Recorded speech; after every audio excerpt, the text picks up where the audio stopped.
الحمد لله الذي نصر رسوله بالهدى ودين الحق ليظهره على الدين كله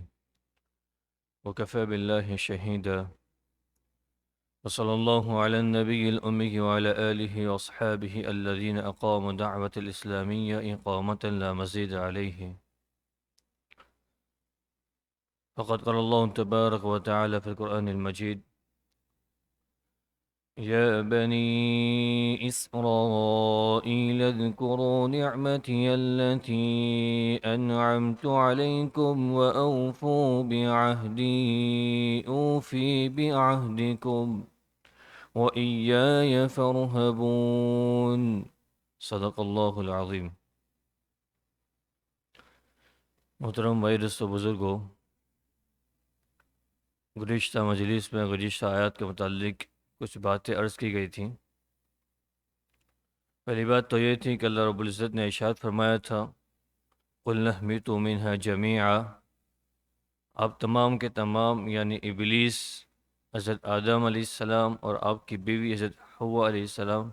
آپ جہاں سے نیچے اتر جاؤ، جنت سے نکل جاؤ.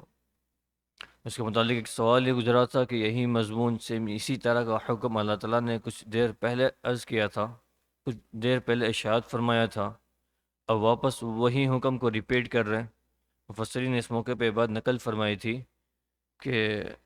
پہلے جو حکم دیا گیا تھا وہ عتاب کے طور پر تھا، چونکہ حضرت آدم صلی اللہ علیہ وسلم سے جنت کے اندر لغزش ہوئی تھی اور ایک بھول ہو چکی تھی، ایک لغزش ہو چکی تھی، جس کے عتاب میں اللہ رب العزت نے ارشاد فرمایا تھا. پھر اس کے بعد چونکہ وہ معافی صفی کا معاملہ ہو گیا، ساری معاف کر دی گئی. اس کے بعد اس آیت کے اندر یہ بات بتلائی گئی کہ اس آیت کے اندر یہ بات کہی جا رہی تھی کہ آپ کو جس مقصد کے لیے پیدا کیا گیا تھا، یعنی بنی نوع انسان کو، انسان نامی مخلوق کو جس مقصد کے لیے پیدا کیا گیا تھا، وہ مقصد یہ تھا کہ زمین میں میری خلافت کریں، زمین میں جا کر رہیں اور میری خلافت کریں. مقصد ان کا ڈیسٹینیشن وہ زمین تھی، وہ کوئی جنت ان کا ڈیسٹینیشن نہیں تھا. وہاں تو ایک تجربہ کرنے کے لیے، ایک چیز کو سمجھانے کے لیے وہاں رکھا گیا تھا. پھر اس کے بعد ان کو ان کی ڈیسٹینیشن، ان کی منزل تک، جس چیز کے لیے، جس مقصد کے لیے ان کو پیدا کیا گیا تھا، وہ مقصد کی طرف ان کو آگے روانہ کر دیا کہ اب آپ کے اندر وہ صفات پیدا ہو گئی ہیں. جب کبھی بھی کوئی گناہ، کوئی لغزش ہو جائے گی تو آپ شیطان کی طرح اپنے آپ کو متکبرانہ طور پر مجھ سے جدا نہیں کر لو گے، بلکہ آپ اپنے آپ کو چھوٹا بنا کر، اپنے آپ کو چھوٹا سمجھ کر میرے سامنے معافی مانگو گے، اور اس کے نتیجے کے اندر آپ ایک کامل خلیفہ کی حیثیت سے زمین کے اوپر زندگی گزارو گے. یہ بات گزشتہ آیات کے اندر بیان کی گئی تھی. اس کے بعد ارشاد فرمایا گیا تھا: فَإِمَّا يَأْتِيَنَّكُم مِّنِّي هُدًى. جب زمین میں جاؤ گے، زمین میں جانے کے بعد آپ کے پاس موقع سے اور مختلف شکلوں میں، کبھی کتابوں کی شکل میں، کبھی نبیوں کی شکل میں میری طرف سے ہدایتیں آتی رہیں گی. یا میں آپ کو زمین میں بھیجنے کے بعد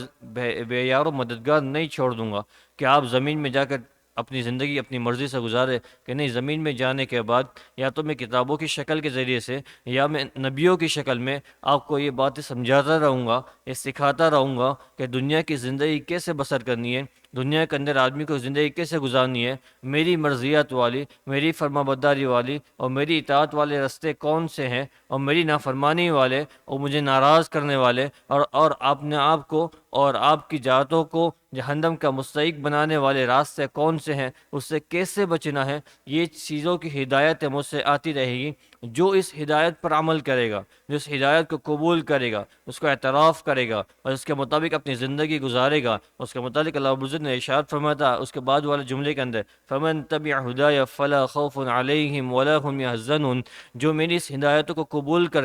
اس پر اطاعت کرے گا، اس کی فرمانبرداری کرے گا اور اس کے مطابق اپنی زندگی گزارے گا، میری طرف سے ایک انعام اس کے لیے یہ ہے، میری طرف سے ایک بدلہ ان لوگوں کے لیے یہ ہے کہ ان کو آخرت کے اندر نہ کوئی خوف ہوگا، نہ کوئی غم ہوگا، کہ نہ ان کے اوپر کوئی آئندہ کسی امتحان سے گزرنے کا یا کوئی آزمائے جانے کا یا کوئی اللہ کی طرف سے لی جانے کوئی ایگزام کا کوئی خوف ہوگا، نہ ان کو کوئی غم ہوگا کہ بھائی کوئی حادثہ ہمارے ساتھ پیش نہ آ جاوے. اس طرح کے وعدہ گزشتہ آیت کا بیان کیا گیا تھا. اور اسی کے پس منظر میں مفسرین رحمۃ اللہ علیہ نے یہ بات نقل فرمائی تھی کہ بہت سے اللہ کے بزرگ جو اس کے مطابق اپنی زندگیاں گزارتے ہیں، بہت سے اللہ کے بندے جو اپنی نجی زندگیوں کے اندر اتنے پکے نہیں ہوتے، جو اپنے کھانے پینے کے اندر اتنے اہتمام نہیں کرتے، لیکن جب ان کا تعلق اللہ کے ساتھ کسی معاملے کے اندر ہو جاتا ہے، جب وہ اللہ کے کسی معاملے کے اندر جڑ جاتے ہیں، تو وہ اپنا اتنا آنیسٹی، اتنا 100% دیتے ہیں اور اتنے پکے ہوتے ہیں جیسے کہ وہ ایک ٹھوس قسم کھائی ہو، اسی ایک پکا عہد کیا ہوا ہو، اس کے مطابق اس کو پورا کرتے ہیں۔ ان کے لیے اللہ رب العزت نے وہی وعدہ جو جنت کے متعلق کیا گیا تھا، مفسرین نے ارشاد فرما رہے ہیں کہ اللہ وہی وعدہ ان کے حق میں دنیا میں بھی پورا کرتا ہے کہ ان کی زندگیاں ایسے گزرتی دنیا کے اندر کہ نہ انہیں کوئی خوف ہوتا ہے، نہ کوئی انہیں غم ہوتا ہے۔ ایک ایسا بہت بڑا حادثہ جو کسی اور انسان کے اوپر سے گزرتا تو وہ آدمی ٹوٹ کر فنا ہو جاتا اور اس کو حادثے سے نکلنے کے اندر ایک لمبا عرصہ لگ جاتا، لیکن وہیں اللہ کے برگزیدہ بندے ہیں جو اللہ سے محبت کرنے والے ہیں، چاہے وہ جون سے بھی عمر کا ہو۔ اس میں شریعت نے کوئی قید نہیں لگائی کہ آدمی 50 سال کے بعد یا 60 سال کے بعد یا بڑھاپے کے اندر اللہ کے نزدیک ہوتا ہے، ایسی کوئی باتیں نہیں ہیں۔ حضرت مولانا زکریا نور اللہ مرکزہ نے شیخ الحدیث نے کتاب فضائل الاعمال کے اندر اور صدقات کا ایک واقعہ نقل فرمایا، اللہ کے رسول صلی اللہ علیہ وسلم کے خاندان کے ایک چھوٹے سے بچے کا واقعہ نقل فرمایا۔ ایک زمانے کے ایک بہت بڑے بزرگ ایک راستے سے گزر رہے تھے، راستے میں گزرتے ہوئے دیکھا ایک بچہ کونے میں رو رہا ہے، کچھ بچے وہاں پہ وہ اسٹریٹ کے اندر جمع ہو کر کھیل رہے ہیں، کوئی کھیل کے اندر مشغول ہیں، اور ایک بچہ کنارے پہ کھڑا ہوا رو رہا ہے۔ اس سے پوچھا گیا بچہ تو کیوں رو رہا ہے، تجھے بھی میں کھلونا دلا دوں تو ان لوگوں کے ساتھ کھیلنا شروع کر دیں۔ تو وہ اس بزرگ کو یہ کہہ رہا ہے کہ کیا اللہ نے ہماری زندگیاں کھیلنے کے لیے پیدا کی ہیں؟ کیا اللہ نے ہم کو کھیل کھیلنے کے لیے پیدا کیا ہوا ہے؟ تو بڑا حکیمانہ باتیں کر رہا ہے، تو کس چیز کے لیے پیدا کیا ہے؟ کہ اللہ نے ہماری زندگیاں اس کی اطاعت کے لیے، اس کی فرمانبرداری کے لیے پیدا کی ہیں۔ تو وہ کہ تیرے اندر اتنا خوف کیسے پیدا ہو گیا؟ تو وہ جواب میں کہتا ہے کہ میں نے اپنی ماں کو دیکھا ہے، جب میری ماں آنکھ جلاتی ہے تو آنکھ کو جلانے کے لیے چھوٹی چھوٹی لکڑیاں رکھتی ہے۔ مجھے اس بات کا خوف ہے کہ اللہ تعالیٰ کل حشر کے میدان میں جب نام اعمال دے دیے جائیں گے، جب لوگوں کا فیصلہ ہو چکے گا، تو جہنم کی آنکھ کو جلانے کے لیے مجھ جیسے چھوٹے بچوں کو استعمال نہ کر لے، جیسے میری ماں چھوٹی لکڑیوں کو استعمال کرتی ہے۔ تو یہ چھوٹے سے چھوٹے بچے کا اللہ سے تعلق یہ ہوتا تھا۔ تو میرا کہنے کا مطلب یہ ہے کہ اللہ رب العزت نے جو شریعت مطہرہ سے ڈیمانڈ کی ہے، اور شریعت نے جو انسانوں سے ڈیمانڈ کی ہے، اس کے اندر کوئی عمر کی قید نہیں لگائی گئی کہ آدمی 50 سال کے بعد یا 45 سال کے بعد یا 60 سال ہونے کے بعد جب زندگیوں سے نا امید ہو جاوے، جب اس کی خواہشات کا دروازہ بند ہو جاوے، اب لوگوں اس دنیا کے اندر اس کو زیادہ جینے کا مزہ نہیں آ رہا ہے، تو اب یہ لوٹ کر اللہ کی طرف آ رہا ہے۔ ابھی تک کی زندگی اس کی نافرمانی کے اندر گزر گئی، اس موقع پر بھی آنے والا بڑے خوش آمد ہے، کیونکہ اللہ بڑا غفور الرحیم ہے۔ بہت سے ایسے ہیں جن کو اس عمر پہ پہنچنے کے بعد بھی توفیق نہیں ہوتی، یہ اس لیے اس عمر کے اندر آنے والے بھی بڑے خوش قسمت ہیں اور بڑے اللہ کے برگزیدہ بندے ہیں۔ تو میرے کہنے کا مطلب یہ ہے کہ آدمی اپنی چھوٹی عمر کے اندر بھی اللہ کا تعلق اختیار کر سکتا ہے، اپنی جوانی میں بھی اللہ رب العزت کا تعلق اختیار کر سکتا ہے۔ اس لیے بہت سے حدیثوں کا خلاصہ ہے،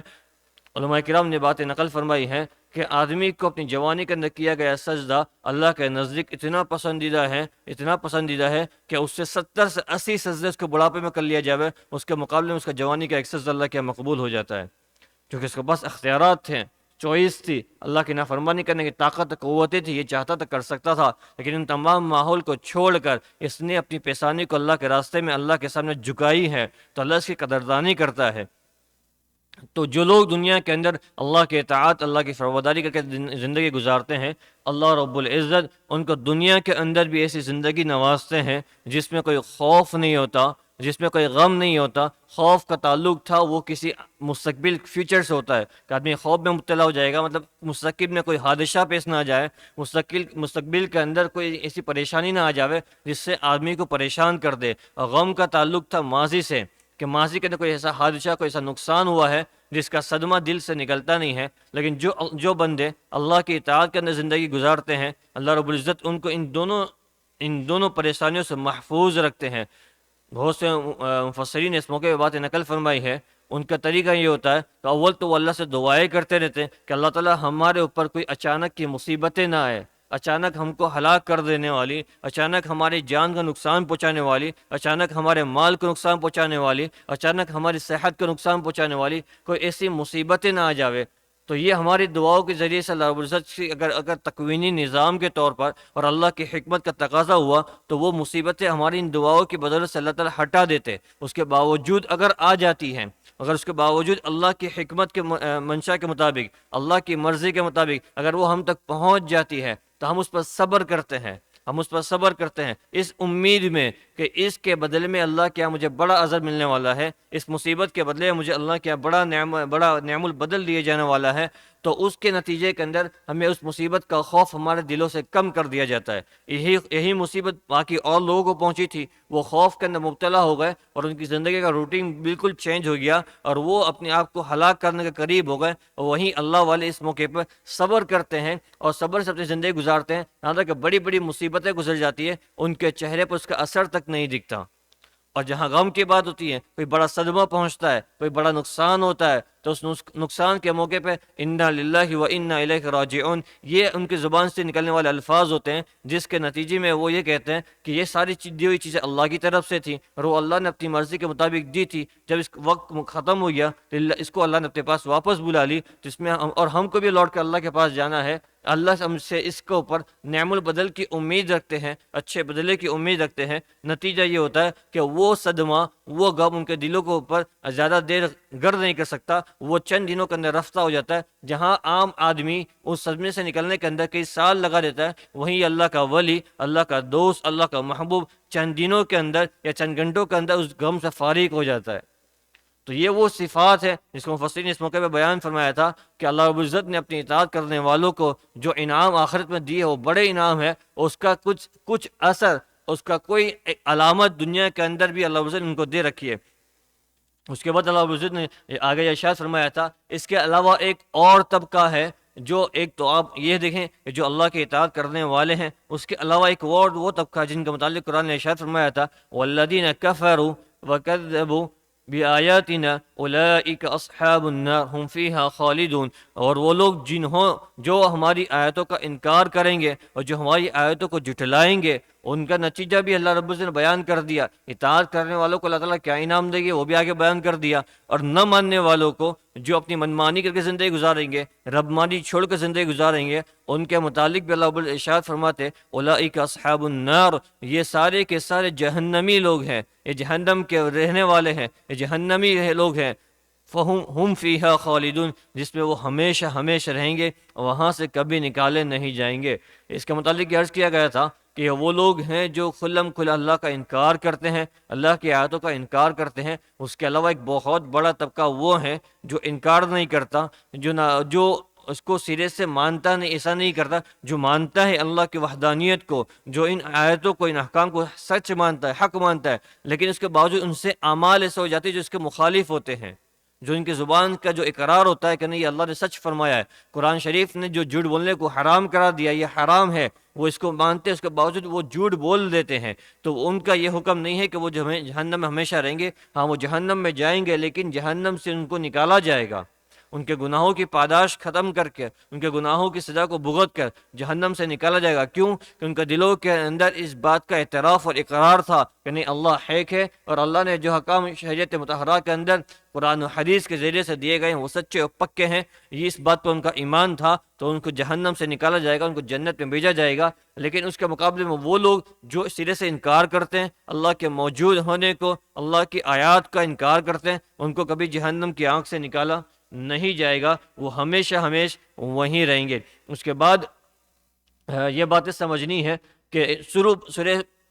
سورہ بقرہ سے شروع سے لے کر یہاں تک کی جو آیتیں گزری ہیں، اس میں اللہ رب العزت نے بڑے حکیمانہ انداز کے اندر اور بڑی ترغیب کے ساتھ اور بڑے نرم انداز کے اندر بڑی مشفقانہ طور پر یہ باتیں سمجھائی ہیں. اولاً تو جب یہ سورت کا شروع ہوا، ہم نے دیکھا کہ اللہ رب العزت نے پہلے مومنین کے متعلق 5 آیتیں نقل فرمائی، اس کے بعد کافروں کے متعلق 2 آیتیں نقل فرمائی، اس کے بعد 13 سے 20 آیتیں تقریباً منافقین کے متعلق ارشاد فرمائی، ان کے حالات، ان کی علامتیں، اب تک کی باتیں یہاں تک ہو چکی. اس کے بعد اللہ رب العزت نے جو شریعت مطہرہ کا 3 بنیادی عقیدے ہیں، اس کا توحید اور رسالت اور آخرت کے دین کا یقین، یہ 3 جو بڑے عقیدے ہیں، اس کے متعلق تفصیل سے ذکر فرمایا اور اس کی طرف انسانوں کو دعوت دی اس کے بعد اسی کی تائید کے لیے، اسی بات کو سمجھانے کے لیے اور اسی چیز کو مزید پختہ کرنے کے لیے اللہ رب العزت نے تفصیل کے ساتھ، اور بہت زیادہ تفصیل اس کی سورہ اعراف میں آئے گی، لیکن کچھ تفصیل کے ساتھ اللہ رب العزت نے اس موقع پر بھی حضرت آدم علیہ السلام اور حضرت آدم علیہ السلام اور ان کی بیوی اور ابلیس کے متعلق جو واقعہ پیش آیا تھا، ان کی تخلیق سے لے کر ان کو جنت سے نکالے جانے تک کا، اس کے متعلق کچھ اللہ رب العزت نے اشارے فرمائے، جو کہ وہ اس بات کے سمجھانے کا تکمیلہ تھا، اس بات کو سمجھانے کے لیے بیان کروایا گیا تھا کہ انسانوں کی تخلیق، اس کا بنیادی مقصد یہ ہے کہ جس کے اندر توحید ہو، رسالت ہو اور آخرت کے دین کا یقین ہو۔ ان تین عقیدوں کو سمجھانے کے لیے یہاں تک کا تدریجاً اللہ رب العزت نے بڑا مضمون اختیار فرمایا۔ اب یہاں سے ٹاپک چینج ہو رہا ہے، یہاں سے باتیں چینج ہو رہی ہے، وہ یہ کہ اللہ رب العزت آگے کی جو آیتوں میں ارشاد فرمائیں گے، تقریباً یہاں سے لے کر 143 آیتوں تک، تقریباً 104 آیتیں ایسی ہیں جس میں اللہ رب العزت نے یہاں سے 104 آیتیں سورہ بقرہ کے سورہ دوسرا پارہ سیقل الصفاؤن کے شروع تک اللہ رب العزت نے بنی اسرائیل سے خطاب فرمایا ہے۔ بنی اسرائیل وہ قوم ہے جس کو ہم یہود کہتے ہیں آج کی زبان کے اندر، اس قوم سے جو حضرت موسیٰ علیہ السلام کو فالو کرنے والی تھی، اس قوم سے اللہ رب العزت نے خطاب فرمایا ہے اور ان کو یاد دلایا گیا ہے کہ تم پر میری کیا نعمتیں تھیں، تم پر ان نعمتوں کے اندر تم نے میرے ساتھ کیا معاملہ کیا۔ اولاً تو ان کو دعوت دی گئی اسلام شریعت مطہرہ کی طرف، دوسری بات یہ بیان کی گئی کہ تمہارے اوپر جو میری نعمتیں تھیں ان نعمتوں کو ان کو گنوایا گیا الگ الگ سے۔ تیسری بات یہ بیان کی گئی ان نعمتوں کے ملنے کے باوجود تمہاری طرف سے اس کا رد عمل کیا تھا، تم نے اس کے مقابلے میں میرے ساتھ کیا معاملہ کیا۔ میں نے تمہارے اوپر نعمتیں دی تھی، تقاضا یہ تھا کہ تم میری اطاعت کا 100% دیتے، لیکن تم نے 100% کے بجائے تم نے مائنس میں کام کیا، تم نے بالکل کوئی پرسنٹیج اس کے متعلق اپنے آپ سے طرف سے نہیں دیے۔ یہ چیزیں اللہ رب العزت نے اس کے اندر بیان فرمائی ہے، اور ایک بہت تدریج مشفقانہ طور پر اللہ رب العزت نے ان کو اسلام کی دعوت دی ہے۔ ایک طویل خطاب کا جو پس منظر اور سورہ بقرہ کے اندر یہ ہے کہ اللہ رب العزت اللہ کے رسول صلی اللہ علیہ وسلم مکہ مکرمہ کے اندر تھے، جب آپ کو ہجرت کا حکم ہوا اللہ کے رسول صلی اللہ علیہ وسلم کو کہ آپ مکہ مکرمہ سے نکل کر مدینہ تشریف لے جائے، آپ صلی اللہ علیہ وسلم مدینہ تشریف لے گئے، اور وہاں جو مشرک لوگ تھے، مشرک کہتے ہیں جو بتوں کی عبادت کرنے والے تھے، جو بتوں کو ماننے والے تھے، جن کے پاس کوئی آسمانی کتاب پہلے سے نہیں تھی، جو اپنے کسی آسمانی مذہب پر نہیں تھے، جو بتوں کی عبادت کرنے والے تھے، ان کو مشرک کہا جاتا ہے۔ تو جو مشرکین جو مدینہ منورہ میں موجود تھے، وہ تو آپ صلی اللہ علیہ وسلم کی آمد پر سارے کے سارے مسلمان ہو چکے، اللہ ماشاءاللہ دو چار کوئی رہ چکے ہوں، ورنہ پورا مدینہ مشرکین کا جو طبقہ تھا وہ اللہ کے رسول صلی اللہ علیہ وسلم کی آمد پر مسلمان ہو چکا، اور تمام صحابی بن چکے، تمام کو انصار کہلائے گئے، اللہ کیا بڑا مقبول، بڑے منصب کے فائز ہو گئے۔ لیکن اس کے متعلق اس کے علاوہ ایک بہت بڑی آبادی یہود کی بھی تھی، اس کے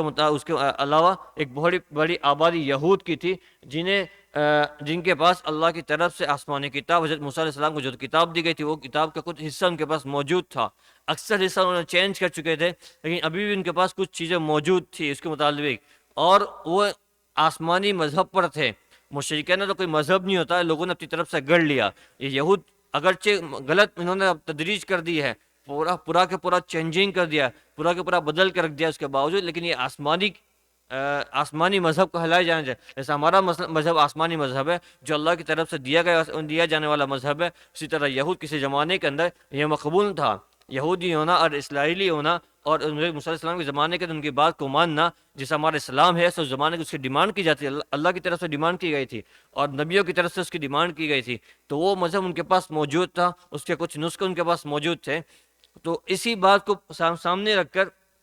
اللہ کے رب العزت نے یہ طریقہ اپنایا کہ ان کو بھی اسلام کی دعوت دی جاوے، چونکہ اللہ کے رسول صلی اللہ علیہ وسلم مدینے میں آنے کے بعد مدینے کے سربراہ بنا دیے گئے تھے، مدینہ کے لیڈر بنا دیے گئے تھے، مدینہ کے گورنر بنا دیے گئے تھے، مدینہ کے حاکم بنا دیے گئے تھے، اور اکثریت اور میجورٹی وہاں پہ مسلمانوں کی تھی اور مائنورٹی وہاں پہ یہود کی تھی۔ مدینہ کے اندر مائنورٹی یہود کی تھی، اس کے باوجود تاریخ کی کتاب اور اٹھا کر دیکھ لیں، اللہ کے رسول صلی اللہ علیہ وسلم نے کسی ایک یہودی کو بھی زبردستی اسلام قبول کرنے پر مجبور نہیں کیا، کسی ایک آدمی کو بھی اسلام قبول کرنے پر مجبور نہیں کیا۔ آج کی ڈکٹیٹرشپ کرنے والے دنیا کے کونے کے اندر چند ٹکڑوں کے مالک ہو جاتے ہیں، تو وہاں کی مائنورٹی کو ایک کچڑا گینا ہوا کچڑا سمجھ کے اس کو کچل دیتے ہیں اور اس کی کوئی احتیاط پر اس کی پرواہ نہیں کرتے، اور اس کے نام پر سینکڑوں مسلمانوں کو مار دیا جاتا ہے اور سینکڑوں مسلمانوں کے گھروں کو تباہ برباد کر دیا جاتا ہے۔ وہ اس کے مقابلے میں اس مسلمانوں کے لیڈر جب وہ پہلی مرتبہ کسی شہر کے حاکم بنے، کسی شہر کے گورنر بنے، وہاں مائنورٹی موجود تھی جو آپ کے اگینسٹ تھی، جو آپ کے دشمن تھے، اس کے باوجود آپ نے ہمیشہ شفقت کے انداز کے اندر، ان کے ساتھ نرمی کے انداز کے اندر، ان کے خیرخانہ انداز کے اندر ان کو اسلام کی دعوت دیتے گئے۔ ان کی طرف سے بدعاونی، ان کی طرف سے دشمنیاں ہوئی، انہوں نے بہت سے معاملات کے اندر دشمنوں کا ساتھ دے کے مسلمانوں کے خلاف سازشیں کی، لیکن اس کے باوجود اللہ کے رسول صلی اللہ علیہ وسلم کا عمل یہ تھا کہ یہاں ان کے پاس جانے کے ساتھ اللہ کے رسول صلی اللہ علیہ وسلم نے ان سے معاہدات کر لیا کہ ہمیں ساتھ میں رہنا ہے۔ جس طرح ہماری مسجد محفوظ ہے، میں آپ کو گارنٹی دیتا ہوں آپ کی عبادت گاہ بھی ایسی محفوظ رہے گی۔ جس طرح مسلمانوں کا مارکیٹ محفوظ ہے، وہ کھلے عام تجارت کر سکتے ہیں، اللہ کے رسول صلی اللہ علیہ وسلم ان کے ساتھ لکھ کر گارنٹی دی، رائٹنگ کے اندر گارنٹی دی تھی کہ آپ کے مارکیٹ بھی اور آپ کو اسی طرف 100% کھلی آزادی ہے آپ کو بزنس کرنے کی، آپ کے مذہب کے اعتبار سے۔ ایسا نہیں کہ آپ کو مذہب، آپ کو بزنس کرنا ہوگا مسلمانوں کے اعتبار سے، نہیں، آپ کو آپ کے اپنے مذہب کے اعتبار سے کھلم کھلا بزنس کرنے کی پرمیشن دی جاتی ہے۔ اور اس طرح کے معاہدات ان سے ہوئے تھے، اس کے متعلق پورا مستقل ایک باب علماء کرام نے کتابوں کا قائم کیا گیا کہ جب اللہ کے رسول صلی اللہ علیہ وسلم کو حاکم بنا گیا تو آپ کی پولیٹکس کیسی تھی، آپ نے کس طرح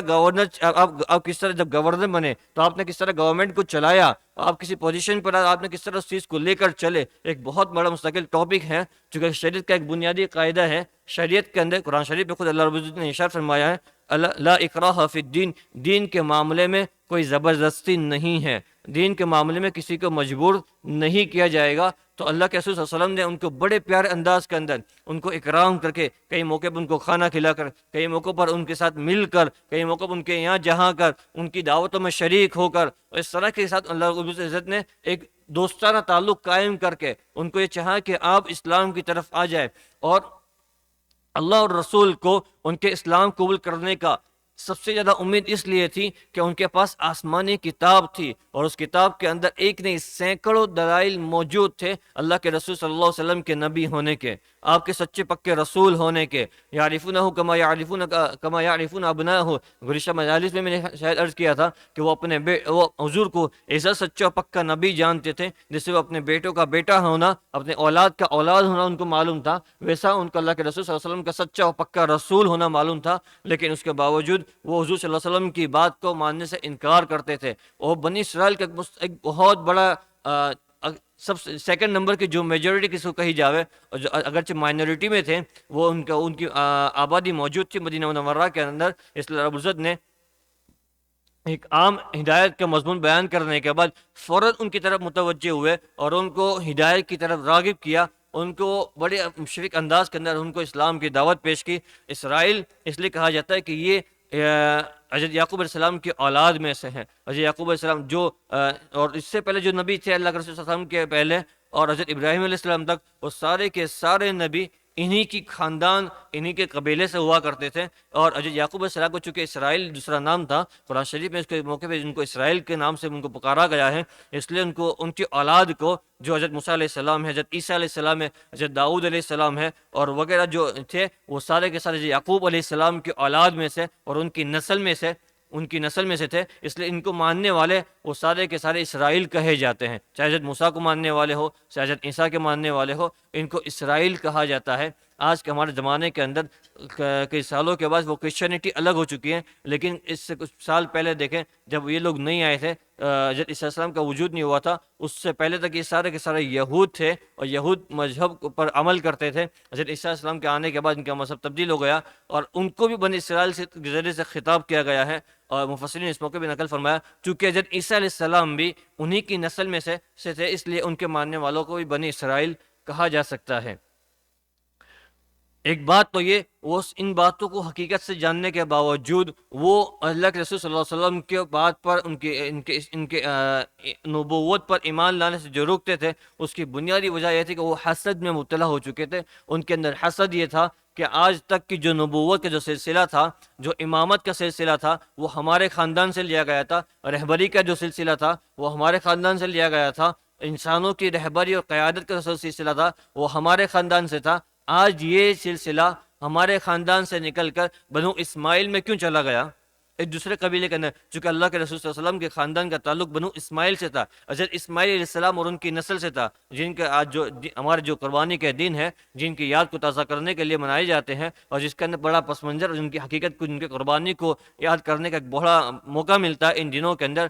اللہ کے رسول صلی اللہ علیہ وسلم انہی کے خاندان سے تھے، حضرت اسماعیل علیہ السلام کی نسل سے تھے، تو ان کو یہ حسد تھا کہ چونکہ ان کے بھائی حضرت اسحاق علیہ السلام، حضرت یعقوب علیہ السلام تھے، تو ان کو بڑا حسد یہ تھا کہ ہمارا بھائی، ہم یہ ہمارے چاچا کی نسل میں سے کیوں آ گئے، ہمارے خاندان سے کیوں نہیں آئے۔ اس حسد کی وجہ سے وہ اس بات کو، حقیقت کو اعتراف کرنے سے وہ دور رہتے تھے، وہ کتراتے تھے، اور انہوں نے جاننے کے باوجود اس کے اوپر عمل نہیں کیا،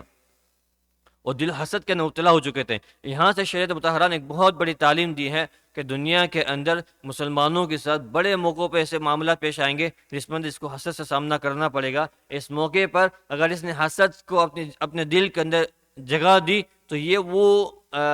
ایک وہ حرام کا بیج ہے جو اندر جانے کے بعد پورے جسم کو حرام کی غذا کا مبتلا کر دے گا، اور پورے جسم کے اندر پوائزن کو پھیلا دے گا، اور وہ اللہ کی نافرمانی کا پوائزن ہے، اللہ کے سامنے ہٹ درمی کا پوائزن ہے۔ جو پوائزن شیطان کے نفس میں پیدا ہوا تھا، وہی پوائزن اس کے نفس کے اندر حسد کے ذریعے سے پیدا ہوگا۔ اس لیے موقع موقع سے حدیث مبارکہ کی دعائیں ہیں، اللہ کے رسول صلی اللہ علیہ وسلم نے، صحابہ کرام نے کئی موقعوں سے ایسی دعائیں مانگی ہیں جس کے اندر اپنے نفس کو حسد سے بچایا جاوے، اپنے آپ کو، آدمی کو حسد سے بچایا جائے، چاہے وہ مال کے اعتبار سے ہو۔ عام طور پہ ہمارے زمانے کے اندر لوگ مالی اعتبار سے بڑے حسد مبتلا ہوتے ہیں کہ اس کے پاس تو اچھی گاڑی ہے، اس کے پاس اچھا گھر ہے، ہم تو کرائے کے مکان میں رہتے ہیں، وہ آن ہاؤس ہے، وہ ان کی گاڑی پیڈ آف ہو چکی ہے، اس کا مکان پیڈ آف ہو چکا ہے، اس کا بزنس جمع ہوا ہے، اور اس ساری چیزیں دیکھ کر آدمی حسد میں مبتلا ہوتا ہے کہ میرے پاس کیوں نہیں ہے، اس کے پاس کیسا آ گیا، میرے پاس کیوں نہیں ہے، میں نے بھی اتنے سال اسٹرگل کیا ہے۔ میں جب آیا تھا، میں نے بھی کینیڈا میں آنے کے بعد 10 سال 20 سال 25 سال میں نے اسٹرگل کیا، لیکن آج میں وہی پوزیشن پہ ہوں۔ اس نے 25 سال اسٹرگل کیا، وہ سیٹ ہو گیا۔ یہ ساری تقدیر کے فیصلے ہیں، اللہ کی طرف سے دیے جانے والی نعمتیں ہیں۔ اللہ کے رسول اللہ رب العزت نے کئی موقع پہ صاف ارشاد فرمایا ہے کہ ہم نے انسان کی دانے دانے کو ہم نے لکھ کر رکھا ہوا ہے۔ جب اپنی ماں کے پیٹ میں 40 دن کا تھا، تو اس دن سے لے کر اس کی موت تک کا سارا اللہ رب العزت نے لکھ کر رکھا ہے کہ بھائی کتنی کھائے گا، کتنا پیے گا، اور کتنا استعمال کرے گا نعمتیں، اس کے علاوہ کس کو گنجائش یہ استعمال کر نہیں سکتا۔ تو یہ حسد سے بچنے کا بڑا طریقہ یہ ہے کہ آدمی اپنے آپ کو اللہ کی طرف متوجہ کر دے، تقدیر کے فیصلے پر راضی ہو جاوے کہ اللہ نے جو میرے پاس دیا وہ بڑی نعمت ہے، اور اس کے متعلق مستقل آگے جب بات شروع ہوگی بنی اسرائیل کے متعلق، وہاں بھی اس سے سیکھنے والی کچھ آیتیں ملے گی۔ وہاں اللہ رب العزت نے ان کی نعمتوں کو ذکر فرما کر یہ کہا کہ میری نعمتوں کا شکر گزاری بنے۔ اگر بندہ اللہ کی نعمتوں کا شکر گزار بن جاوے، چھوٹی سے چھوٹی نعمت بھی اس کے پاس اللہ کی طرف سے ملی ہو، اس پر بھی بندہ شکر گزاری کرے گا، تو یہ حسد والی بیماری اس کے دل سے نکل جائے گی، اس کے دل کے اندر حسد کا مرض پیدا نہیں ہوگا۔ چھوٹی سے چھوٹی نعمت ہو، بڑی سے بڑی نعمت ہو، آدمی اس نعمت کو یاد کر کے اللہ کے سامنے شکر ادا کرے، تو وہ نعمت کے ذریعے سے یہ آدمی کے دل سے حسد کا معاملہ نکل جائے گا۔ ایک مسئلہ یہ تھا کہ اس کے بعد ایک بات یہ گزری تھی، بنی اسرائیل یہ چاہتے تھے کہ جس طریقے سے آج سے پہلے ہم سے نبوت کا کام ہمارے خاندان سے لیا گیا، نبوت کا منصب ہمارے خاندان کو سونپا گیا، تو آج بھی ہمارے ذریعے سے سونپا جاوے۔ لیکن بہت سے مفسرین نے اور خود حضرت مولانا تقی صاحب نور اللہ مرقدہ، اللہ تعالیٰ ان کی عمر کو دراز کریں، ان کے سائے کو ہمارے سروں پر دادر قائم فرمائے، وہ یہ فرماتے ہیں کہ یہاں سے لے کر سورہ دوسرے پارے کے شروع تک اللہ رب العزت نے بنی اسرائیل کے اسی وہم کے ازالہ فرمایا ہے، اور ان کی اسی وہم کو صاف کیا ہے، ان کی اسی بدگمانی کو اللہ رب العزت نے صاف کیا ہوا ہے۔ ان 104 آیتوں کے اندر تم یہ سمجھتے تھے کہ چونکہ ہمارے خاندان سے اللہ رب العزت نے امامت والا کام لیا، اور ہماری قوم کا اللہ رب العزت تمام قوموں کی رہبر اور قائد بنا کر بھیجا، تو ہم اللہ کے بڑے قریب ہیں، اللہ کے بڑے نزدیک ہیں، اب ہم جو چاہے دنیا کے اندر عمل کریں، ہم جس کو چاہے مارے، جس کو چاہے کھائے، جو کرنا چاہے، اور ہمارے ان اعمال کی وجہ سے ہمیں کوئی پاداش، کوئی اس کا بھگتنا نہیں پڑے گا۔ یہ تم غلط فہمی میں ہو، اللہ کے ہاں آدمی بڑا بنتا ہے عمل کے ذریعے سے، کسی کے مرتبے کے اعتبار سے یا کسی کے منصب کے اعتبار سے آدمی بڑا نہیں بنتا۔ اللہ کے یہاں آدمی بڑا بنتا ہے وہ اعمال کے اعتبار سے تھے۔ جب تک تمہارے اعمال درست تھے، تم تم دنیا کی دوسری قوموں کے امام تھے، جب تمہارے اعمال ایسے ہو گئے جس کے اندر امامت کی صفات نہیں، جس کے اندر امامت کی کیپیسٹی نہیں، جس کے اندر امامت کی کیپیبلٹی نہیں، تو اللہ رب العزت نے وہ چیزیں تم سے چھین کر بنو اسماعیل کی طرف منتقل کر دی اور ان کو دے دی، چونکہ ان کے اندر وہ صفات تھے کہ وہ اس کو لے کر آگے چلیں گے۔ اور اس لیے اللہ رب العزت نے یہاں سے لے کر ایک بہت بڑا مضمون اس بات کو سمجھانے کے لیے گزارا ہے، اور اسی کے متعلق سمجھانے کے لیے جب حضرت ابراہیم علیہ السلام نے اللہ سے یہ دعا کی تھی کہ یا اللہ جو نبوت کا کام اور جو نبوت کا سلسلہ آپ نے مجھ سے لیا ہے وہ میری اولاد سے بھی لیجیے، تو اللہ رب العزت اس موقع پہ ارشاد فرمایا تھا لا ینال عہد الظالمین، میرا یہ وعدہ آپ کی اولاد میں جو ظالم ہیں، جو ظلم کرنے والے ہیں، جو اپنی ذاتوں پر ظلم کرتے ہیں اور دوسرے انسانوں پر ظلم کرتے ہیں، ان تک میرا یہ وعدہ پہنچنے والا نہیں ہے۔ مطلب یہ کہ ان کو نبوت سے محروم کر دیا جائے گا، ان سے نبوت والا کام لیا نہیں جائے گا، اور ان کو دنیا کی دیگر قوموں کی امامت اور قیادت نہیں دی جائے گی، وہ ایک گھٹیا قسم کی قوم بن کے رہ جائے گی۔ تو ایک لمبے عرصے تک یہ خاندان، یہ قبیلہ اور یہ جو یہود اسرائیل کہلائے جانے والے لوگ تھے، یہ اللہ کے بڑے مقبول تھے اور ان کے اندر نبوت کا سلسلہ ظاہر رہتا تھا۔ نتیجہ یہ ہوا تھا کہ یہ اپنے آپ کو اللہ کے بہت نزدیک سمجھ بیٹھے تھے، اور جس کے نتیجے کے اندر جب ہمارے یہاں دنیا میں عام طور پہ دیکھا گیا ہے جب باپ کسی اولاد سے زیادہ محبت کرتا ہے تو اس کے لاڈ اور پیار کی وجہ سے بچہ سپوائل ہو جاتا ہے اور وہ بگڑ جاتا ہے، اور باپ کی محبت کا ناجائز فائدہ اٹھا کر وہ بہت سے ایسے کام کر لیتا ہے جس کے ذریعے سے پھر وہ باپ کی نفرت کا شکار ہو جاتا ہے۔ تو ایسے یہی ان کا معاملہ یہی تھا کہ وہ اللہ نے سینکڑوں ان کے اوپر نعمتیں نازل فرمائی تھی، لیکن ان نعمتوں کے چکر میں یہ اپنے آپ کو اللہ سے دور کرتے گئے۔ ان نعمتوں کی طرف آنے کے بعد اللہ کی طرف رجوع کرنا چاہیے تھا، لیکن انہوں نے اللہ سے دوری کا اختیار کیا اور دنیا کے اندر بڑے فخار کے طور پر اور تکبر کے طور پر اپنی مرضی کے مطابق زندگی گزارنے لگے۔ نتیجہ یہ ہوا کہ اللہ رب العزت نے ان سے منصب کو چھین کر، ان سے پوزیشن کو لے کر بنو اسماعیل کے اندر پوزیشن کو دے دیا، بنی اسماعیل کو ذمہ داری دی گئی اور بنی اسماعیل کو وہ اعزاز کا مقام دے دیا گیا۔ اب بنی اسماعیل کو وہ دنیا کی تمام قوموں کا رہبر اور قائد بنا کر بھیج دیا گیا کہ اب قیادت تمہیں کرنی ہے۔ اب یہ جو بنی اسرائیل جو سالوں سے قوم تمہارے قائد تھی اور سارے لوگ ان کی باتیں سنتے تھے، اب ان کو بنو اسماعیل کی باتیں سننی پڑے گی اور ان کی اطاعت کرتے زندگی گزارنی پڑے گی۔ یہ ایک بہت بڑی وجہ تھی جس کی وجہ سے وہ لوگ ایمان اور اسلام لانے سے کتراتے تھے۔ لیکن اگر ایک بات دیکھی جاوے کہ ان جگہوں پر ہم نے بنو اسرائیل کا لفظ زیادہ سنا ہوا ہے۔ اللہ رب العزت نے اسرائیل جو اصل میں جو اسرائیل ہیں، یہ اسرائیل عبرانی زبان کا لفظ ہے۔ عبرانی زبان کے اندر اسرائیل، اس کے عبرانی زبان میں اسرا کہتے ہیں رب کو، اسرا کہتے ہیں رب کو، اور ایل کہتے ہیں، اس کا جو ایل کہتے ہیں وہ اللہ کو کہتے ہیں۔ تو اسرائیل مطلب یہ ہوا عبداللہ، اسرائیل کا مطلب ہوا عبداللہ، اللہ کا بندہ۔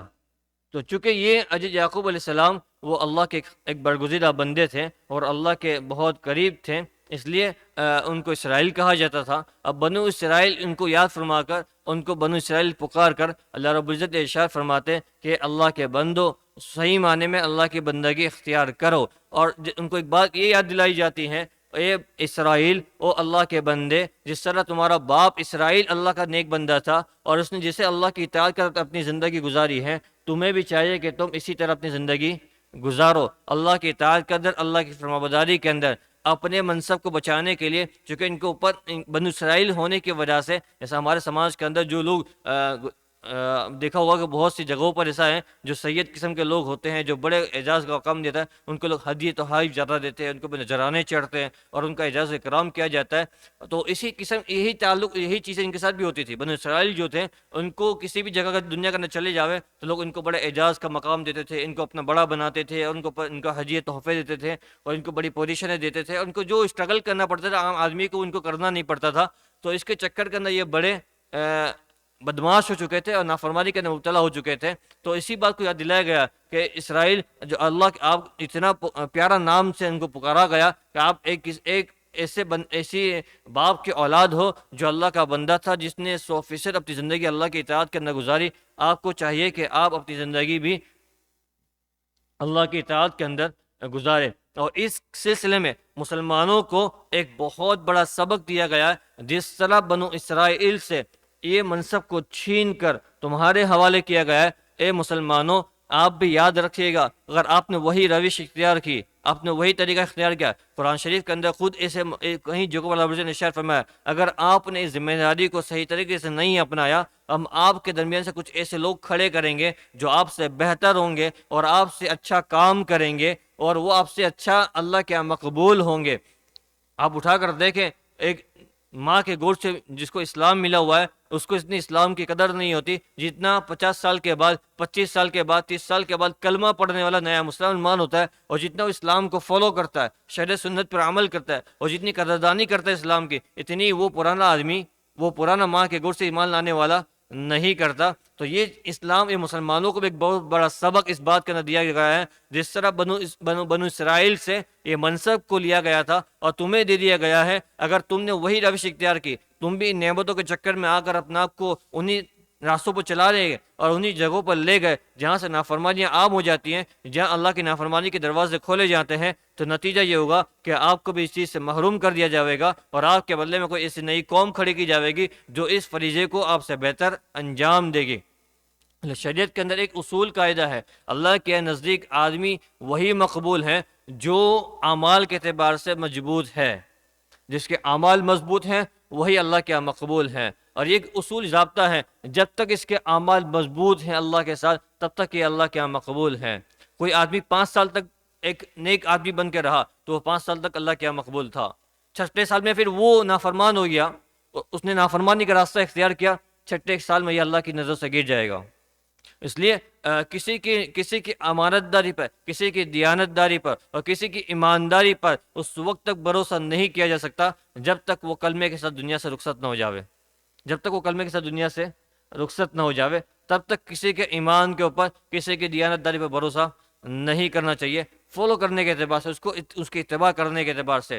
ہو سکتا ہے کہ آج وہ مسلمان ہے کہ شام میں کافر نہ ہو جائے، شام میں مسلمان ہے صبح کافر نہ ہو جائے۔ تو ان وجہوں سے اللہ رب العزت نے ارشاد فرمایا اپنے ایمان سے ڈرتے رہنا چاہیے، اپنے اندر اللہ کے خوف کو باقی رکھنا چاہیے اور اپنے آپ کا جائزہ لینا چاہیے کہ میں صحیح معنی میں شریعت سنت کو فالو کرنے والا ہوں یا میں کوئی ایک روٹین ادا کر رہا ہوں یا میں کوئی رسم پوری کر رہا ہوں یا کوئی میں صرف لوگوں کو دکھلانے کے لیے کر رہا ہوں۔ یہ چیزیں اندر اپنے آپ کو آدمی چیک کرتا رہے تو وہ اپنے اس مرتبے کے اندر آگے بڑھتا رہے گا اور اللہ کے نزدیک اس کا درجہ مقبول ہوتا چلا جائے گا۔